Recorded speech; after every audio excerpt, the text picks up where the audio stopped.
अगर आप middle class हैं तो ये 8 चीज खरीद कर आप अमीर नहीं गरीब बन रहे हैं। सुनने में बुरा लगेगा लेकिन यही सच है।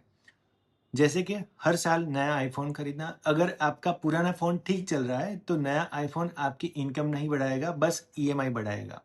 रोज ऑनलाइन फूड ऑर्डर करना। 400 रुपए का खाना अगर आप हफ्ते में 5 बार मंगाते हो तो साल में 1 लाख से भी ज्यादा का खर्चा आप कर रहे हो, जिसमें आपको कोई भी बेनिफिट नहीं मिलने वाला है। तीसरा पॉइंट है लोन लेकर ट्रैवल करना। बहुत सारे लोगों को ये लगता है कि वैकेशन की यादें बहुत अच्छी होती है, लेकिन ईएमआई के मैसेज छुट्टियों के बाद भी चलते रहते हैं। नेक्स्ट पॉइंट है ब्रांडेड क्लोथ्स खरीदना। 800 की टी शर्ट भी वही काम करती है, 8000 वाली सिर्फ दूसरों को दिखाने के लिए काम करती है। हर साल नई बाइक या कार अपग्रेड करना। जब तक पुरानी गाड़ी ठीक चल रही है, नई गाड़ी सिर्फ स्टेटस दिखाती।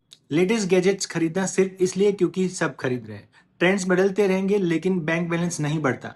क्रेडिट कार्ड से लाइफस्टाइल अपग्रेड करना। क्रेडिट कार्ड सुविधा है, सैलरी बढ़ाने का लाइसेंस नहीं है। हर वीकेंड मॉल जाकर शॉपिंग करना। सबको शॉपिंग करना अच्छा लगता है। शॉपिंग करने के वजह यह है कि लोग बोर्डम दूर करने के लिए मॉल जाते हैं, लेकिन वापस आते वक्त खाली वॉलेट के साथ आते हैं। अमीर लोग अपने पैसे से एसेट्स खरीदते हैं, गरीब लोगों को अपने पैसे से इम्प्रेस करने की कोशिश करते हैं। अगर आप सच में फाइनेंशियल फ्रीडम चाहते हैं तो अपने आदतों को बदलें, फिर आपकी जिंदगी बदलना स्टार्ट हो जाएगी। अगर आप ऐसी कड़वी लेकिन काम की बातें सुनना चाहते हो तो इस चैनल को जरूर सब्सक्राइब करें। धन्यवाद।